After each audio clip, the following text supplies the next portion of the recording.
Hi, I'm Miles. I'm 25, fresh off a breakup that dumped me into this new apartment tucked away in a quiet corner of Tacoma, Washington. I work remotely in IT support, troubleshooting software glitches for folks who don't even know what a browser cache is. It's not glamorous, but it pays the bills. My place is still a work in progress. Boxes piled in one corner, a second-hand couch next to a coffee table. I snagged off a local classified site. No TV, just my laptop and a pair of sneakers by the door. These days, all I want is a steady routine after Clara, my ex, slammed the door shut a few months back. She said we wanted different things. I guess she meant someone with a 5-year plan, while I'm still struggling to map out tomorrow. It was a Friday afternoon when everything shifted. I'd spent the day wrestling with a client's email issues, only to realize my apartment's internet wasn't even hooked up. The provider botched the sign-up, leaving me Wi-Fi less right as a deadline loomed. I tried hotspotting from my phone, but the signal was garbage, and my inbox was flooding with complaints. Around 5, I was pacing, frustrated, while my laptop mocked me from the table. I needed a fix. The building was quiet, just a handful of units on my floor, mostly older folks or young couples. Since moving in, I'd barely crossed paths with anyone, but I remembered the apartment next door, number 204. I'd seen a woman come and go a few times, always alone, offering just a nod, never a word more. Neighbors whispered she was hard to pin down, reserved, maybe even aloof. Didn't matter to me. I just needed internet. I grabbed my phone, took a deep breath, and covered the 10 steps to her door. The hallway smelled faintly of laundry detergent, and her doormat was plain, no frilly welcome nonsense. I knocked soft but firm, bracing for a quick exchange. Password, thanks, goodbye. The door swung open fast, and I froze. There she was, Miss Reese, maybe in her 40s, wrapped in a deep green robe that hugged her still damp skin. Her wet hair clung to her neck, a few droplets tracing her collarbone. She'd clearly just stepped out of the shower, but nothing fazed her, not a hint of embarrassment. Her eyes locked on mine, steady and unapologetic, sizing me up. I opened my mouth to speak, but she beat me to it. Her voice was low and smooth, with an edge I couldn't place. "You knocked at the right door," she said, leaning against the frame. "Come on in. You won't want to go back to your place." I stood there, brain short-circuiting. Was this a joke? A come on? The words hung in the air, half invitation, half challenge. My pulse kicked up, and I gripped my phone tighter to ground myself. I just need the Wi-Fi password," I stammered, my voice thinner than I'd hoped. "My internet's down, and I've got work to finish." She tilted her head, a quick smile curling her lips, like she knew a secret I didn't. "Of course," she said, stepping back to open the door wider. "But come in. Easier if I show you." I hesitated, my gut screaming to keep it brief, but my feet moved before my head caught up. I stepped inside, and the door clicked shut behind me, soft and final. Her apartment was nothing like mine. Golden, warm light spilled from lamps, casting soft shadows over shelves crammed with novels and old journals. A vintage Nikon camera sat on a side table, next to a stack of black and white prints, deserts, war-torn streets, anonymous faces. The air carried coffee and a floral hint, while a murmur of jazz, maybe Miles Davis, drifted from a small speaker in the corner. It felt like stepping into someone's private world, one that didn't open for just anyone. She gestured to a wooden dining table, where a sleek laptop glowed. "Use mine," she said, pouring coffee into 2 mugs without asking if I wanted any. "The connection's steadier than whatever you're dealing with next door." I set my phone down, still dazed by the robe, her voice, the way she owned every inch of the space. "Thanks. I'm Miles, by the way," I said, sinking awkwardly into a chair. "From 203. "Vivian Reese," she replied, handing me a mug. "Call me Vivian. No need for formalities." Her fingers brushed mine for half a second, and I swear my skin tingled. She settled across from me, one leg crossed over the other, the robe slipping just enough to bare her shoulder. I looked away, focusing on the screen, but my heart hammered. This wasn't about internet anymore. I logged in, pulled up my emails, and tried to dive into work. But I felt her gaze on me, not prying, just there. The jazz filled the quiet, and I caught myself glancing at the wall photos, the camera, the books. "You a photographer?" I asked, grasping for small talk. "I was," she said, her tone crisp but not cold. "Now I write. I edit. I keep to myself." She didn't elaborate, and I didn't push. But I'd overheard neighbor gossip. She'd been a war journalist. Her husband killed in Syria years ago. She'd come back to Tacoma and walled herself off.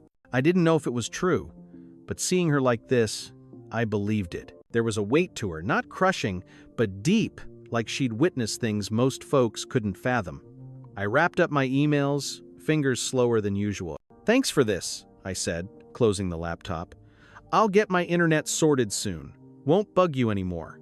She leaned back, a faint, sharp smile on her lips. "No bother, Miles. Company doesn't faze me." Her eyes held mine a beat too long, and I felt that pull again, like the edge of some unnamed cliff.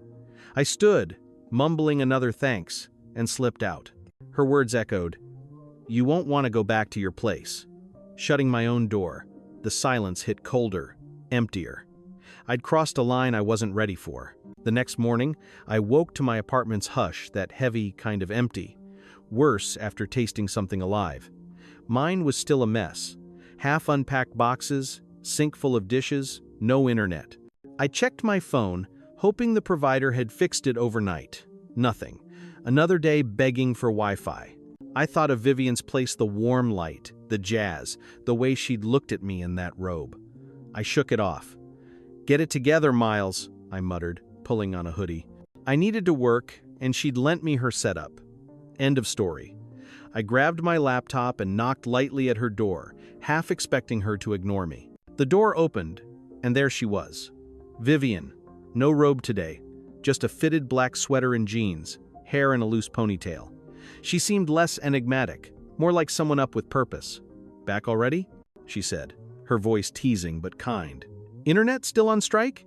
"Yeah," I said, holding up my laptop like evidence. "Mind if I borrow your Wi-Fi again? I'll be quick." She stepped aside, waving me in. "Take your time. I'm not going anywhere." Her place was unchanged.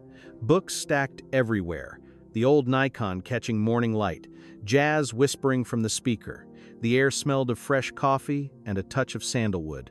I settled at her dining table, and she slid a mug my way without asking. "Black, right?" she said, arching a brow. I nodded, surprised she remembered. "Thanks. You didn't have to." "I don't do what I have to," she replied, curling up on the couch with a book on her lap. "I do what I want." Her tone was matter-of-fact, but that edge knotted my stomach. I focused on my screen, tackling emails, but my eyes drifted to the dusty road photos on the wall, the stack of journals by the couch, her fingers turning pages. We didn't talk much that first hour, but the silence wasn't awkward. It flowed, the jazz bridging the gaps effortlessly. Then, out of nowhere, she said, "You're quiet for an IT guy. Most techies I know won't shut up about their code." I laughed, caught off guard. "Maybe I'm bad at chit-chat, or I don't want to bore you." She looked up, her gaze sharp but warm. "I hate chit-chat too. If you've got nothing to say, read aloud. Saves us both the empty air." She nodded at a worn book on the table, Rilke's poems. I hesitated, then picked it up, flipping to a random page. My voice stumbled at first over lines of love and longing, but she listened, head tilted, a soft smile playing. When I stopped, she said, "Not bad. You put heart into it." I wasn't sure if she meant the poem or something else. That morning set a rhythm. My internet stayed down, and by Monday, I was at Vivian's daily laptop in tow. She didn't mind. She'd go about her routine editing manuscripts, clacking on an old typewriter, while I handled client tickets. We sipped coffee, swapped a few words, let the jazz do the rest. I started noticing details. The way she tapped her pen when thinking, how her eyes softened at certain songs. The slim silver bracelet she always wore, no other jewelry. Once, I overheard neighbors in the hall murmuring about Miss Reese, the war reporter who'd lost her husband in Syria. They'd say she was fearless back then, chasing stories in hot zones with her photographer husband until a car bomb took him 8 years ago. Now, she was just the quiet woman in 204, dodging questions. One afternoon, I offered to fix a flickering bulb in her kitchen just to feel useful. She leaned against the counter, watching with that unreadable gaze. "No need to play handyman," she said, handing me a screwdriver. "But I'm not stopping you. Least I can do," I replied, twisting in the new bulb. "You're saving my ass with your Wi-Fi." She laughed, a low, genuine sound. Fair trade, then. Stepping down from the stool, our shoulders brushed, and I caught a whiff of her scent. Floral, but sharp, like her. I pulled back fast, cheeks heating, and she said nothing, just offered a glass of water like it was no big deal. By week's end, I spent more time at her place than mine. I'd show up with my laptop, she'd have coffee ready. We'd fall into that odd cadence. She taught me basic French hello, thank you laughing when I butchered the accent. I fixed her creaky shelf. She paid in warm oatmeal cookies straight from the oven. We talked books, music, even my breakup once. When I let slip I'd quit half my playlist because it screamed Clara. "I get it," she said, voice low. After all that, I stopped taking photos. Felt like stealing moments that weren't mine anymore. She didn't say more, and I didn't pry. But I sensed the heft of her past, that lost husband, the life she'd left behind. An invisible line hung between us, real as a wire. We both skirted it. At every lingering look, every near miss of hands over a mug, we'd pull back like testing the brink of danger. I told myself I was just there for the Wi-Fi, that she was being neighborly. But nights in my empty apartment, I couldn't shake her smile, her voice, the way she saw right through me. It wasn't about internet anymore. A week into my daily visits, the routine felt less like a chore and more like something I craved. My connection dragged on, busted. The provider promised a tech soon, but I didn't buy it. Truth was, I didn't mind. Vivian's was a haven, warm glow, soft jazz, the opposite of my sterile quiet. I'd arrive each morning with my laptop. Coffee waited, and we'd slip into that unspoken flow. Me at her dining table, her reading or typing across the room. It was easy, but an undercurrent hummed, unnamed, like we both waited for it to snap. We talked more as days blurred, starting with nothing much. She'd ask about my job, how I got into it. I'd ramble on debugging code or clients who took reboot your computer like a personal attack. She'd laugh, eyes crinkling, and share a story about an author she edited, a guy who swore his 800-page memoir was concise. I'd picked up a French app to kill time, and one morning she caught me muttering phrases. "Your accent's brutal," she said, leaning over the table with a grin. "Say thank you like you mean it." I tried again, mangling it. "Mercy." She shook her head, laughing. "Listen." She drew it out slow, her voice rolling like music. "Mercy." I gave it another go. "Better this time?" And she clapped once, like I'd won a prize. "Not bad, Miles. Keep at it, and maybe I'll let you order coffee in Paris someday." The way she said it, playful, but soft, squeezed my chest. I glanced at my screen, but felt her eyes, that light smile lingering. Moments like that piled up. One afternoon, I fixed a wobbly kitchen drawer, tired of just sitting. She lounged against the counter, sipping coffee, tracking my hands as I tightened screws. "Handy for an IT guy," she said. "Most folks your age won't even swap a bulb." "I'm full of surprises," I shot back, smiling. She arched a brow, and the air thickened for a split second like we'd brushed a secret. She turned to refill her mug, and I focused on the drawer, or tried to, my pulse racing. Her past slipped out in fragments, never full tales. One morning, I spotted a photo on her shelf. A younger Vivian in a dusty street, camera slung around her neck. A man beside her, both grinning under harsh Sunday. "That's Syria," she said, catching my stare, voice flat but not icy. Before everything shifted. I didn't ask what she meant, but the rumors filled in blanks. Her husband? A photographer? Gone in a bomb 8 years back. She wore no ring, never spoke of him. But it showed in pauses during songs, or distant looks when she thought I wasn't watching. I wanted to ask, to know more, but held back. Instead, I opened up about Clara, how I ditched half my playlist because it felt like hers.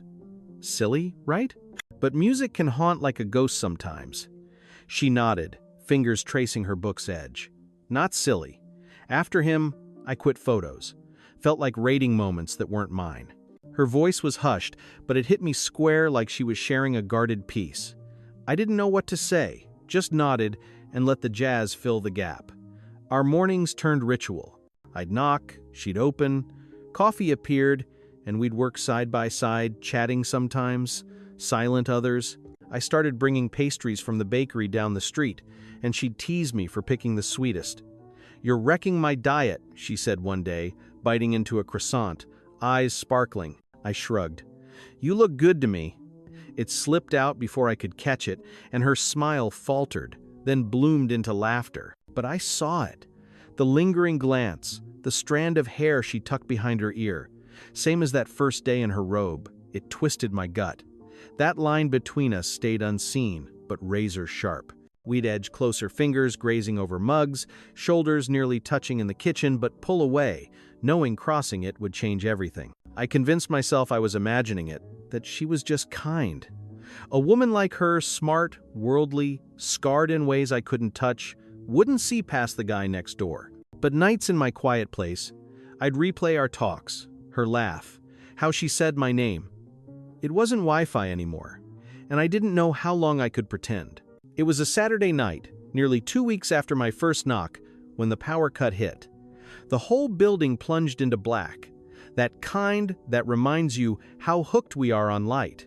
I was home, staring at a dead laptop screen, the silence thick without the fridge's hum or distant streetlight buzz.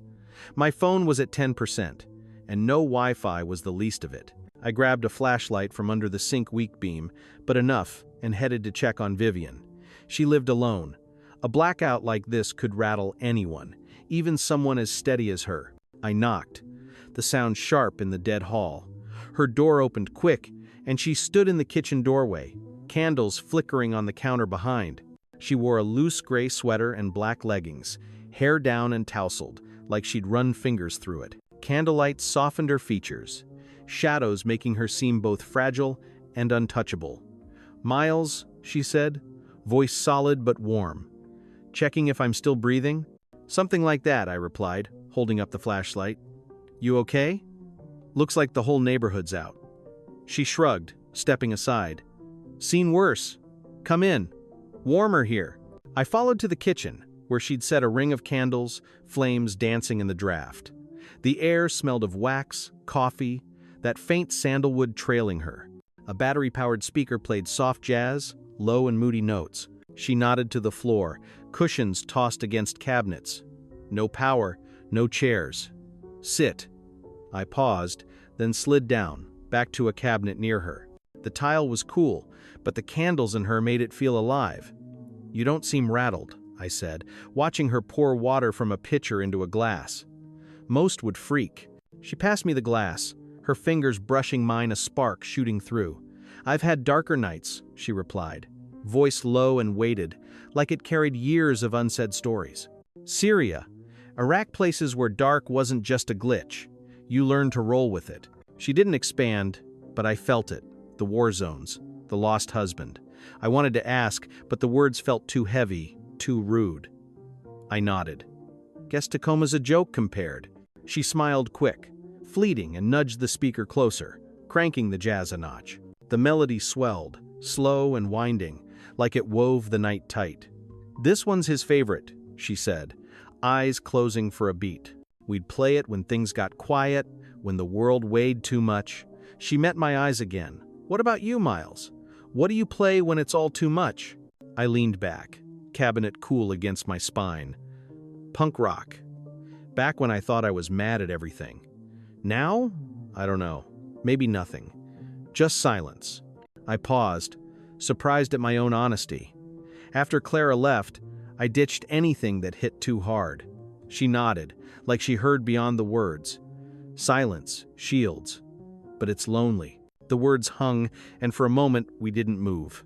Candles flickered, lighting her face, and I flashed back to that first look, robe and all, when she'd whispered she didn't want me gone. Then she did the unexpected, reached out, laying her hand on mine, not grabbing, just resting, warm and sure. "Scoot closer," she said, voice barely above the music. I shifted, my shoulder grazing hers, and she didn't pull away. We sat there on the kitchen tile, the outside world swallowed by dark. Jazz wrapped us, and I felt her breath slow, even next to mine. "Tell me something," I whispered, voice low, afraid to shatter it. "Why let me keep coming back? The Wi-Fi, the coffee, all that. You don't even know me." She looked at me, eyes catching candle glow, and I thought she wouldn't answer. Then, that first day, I saw you awkward, clutching your phone like a lifeline. I liked it right away. She paused, fingers tightening on mine just a touch. "Thought I'd learned not to need anyone, Miles. But you make me question it." I swallowed, heart pounding so loud I figured she heard. I told myself it was just the Wi-Fi. I tried, aiming for light, but my voice cracked, giving me away. "I don't know what I'm doing here." She didn't laugh, didn't retreat. Instead, she leaned in, resting her head lightly on my shoulder, hair brushing my cheek. "Me neither," she whispered. "But I don't want you to leave." We stayed like that, candles melting, jazz looping soft. The world outside forgotten. No kiss, no big move, just her head on my shoulder, hands linked, and a quiet truth that something had tipped. The dark around us felt less empty, less heavy, like it bound us instead of dividing. Power flickered back just before dawn, the fridge's sudden hum and lights blink, jolting me from half-sleep. I was still on Vivian's kitchen floor, back stiff against the cabinet, her head heavier on my shoulder. She'd shifted to the couch sometime in the night, blanket over her, candles down to stubs. Jazz had faded, leaving only rain's soft patter outside. I stood, stretching my sore neck. Her words "I liked it right away" sat heavy in my chest, like a secret I wasn't sure I deserved. Vivian stirred, blinking awake as morning light seeped through the window. "Morning?" she said, voice gentle but steady, like the night hadn't touched her. "Coffee? Yeah, please," I rasped, throat raw from fatigue. I wanted to unpack last night, her hand in mine. Her head on me, but words stuck. She rose, smoothing her sweater, hair messy but framing her face with that easy grace. And I followed suit, keeping it normal. We didn't talk about it. Didn't name the moment the line between us blurred. Silent agreement. What happens in the dark stays there. We drank coffee at the table, my laptop open but untouched. The air felt lighter, but charged, like we both sensed a shift, too careful to label it. "Thanks for letting me crash," I said, breaking the quiet. "Didn't plan on floor camping." She smiled, eyes holding mine a second. "You brought a flashlight. That's more than most." Her tone was casual, but warmth echoed the candlelit vulnerability. I nodded, trusting silence over words. I headed home soon after.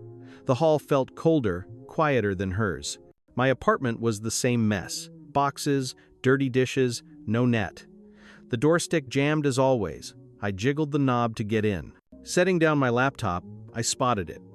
A small brown paper bag tied with twine, hooked on the knob. Frowning, I opened it. Inside, a brand new portable hotspot, sleek, shiny, and a folded note in neat, slanted script. "When you really need internet, knock 3 times. When you want me, knock twice." My breath caught. I read it again, words sinking in, her voice in my head. I eyed the hotspot, then the note, a smile tugging my lips. Vivian. She hadn't hinted at it over coffee, left no clue, but this was her, bold and subtle, handing me the next move. I stood there, paper in hand, rain drumming outside. My place felt emptier than ever, and I knew no doubt I'd knock again. Not for Wi-Fi. Not anymore. In the quiet corners of everyday life, where routine wraps us in gray sameness, sometimes the deepest lessons hide. The kind that crack open your heart, turning a simple knock into a full symphony of forgotten feelings. Picture me, Miles, 25, still echoing from a breakup that left me adrift in an empty apartment, screens and shaky connections my only anchors. Until frustration drove me to the neighbor's door. There, behind that hinge swinging wide, stood Vivian, enigmatic, scarred by war and loss with invisible wounds from battles and goodbyes. What kicked off as a plain ask a Wi-Fi code, an unasked-for coffee morphed into a bittersweet ritual. Jazz-soaked mornings, glances lingering like half-spoken vows, shared silences where old hurts peeked through, never forcing the locks. This tale whispers life's gentle wisdom. Healing doesn't crash in on grand trips or flawless blueprints. It sneaks through shared cracks, the brush of shoulders in blackout shadows, hands linking under candle flicker. Vivian, robe damp and smile-edged, shows us that behind every solitude wall, built from fear of fresh grief, fear of loving again, waits a call to rebirth. Me, fumbling a mercy in French, learning love's prelude isn't loud conquest, but a quiet sway with the unknown, each tentative step drawing us closer to our own hidden self. And in that sway, we see broken hearts don't mend solo. They tangle, warm each other, turning hollow into something achingly full. Isn't that the human core? Daring to knock not for a tech fix, but to fan the inner spark flickering in us all? If this hits you like it, shook me living it, drop in the comments. What unexpected door did you knock on? And what did it unlock inside? Your stories, your truths, they're the spark of this space. And if you crave more tales that brush the soul, subscribe now. Don't miss the next emotional beats reminding us, in the world's wild mess, love's our truest guide. See you soon for another spark.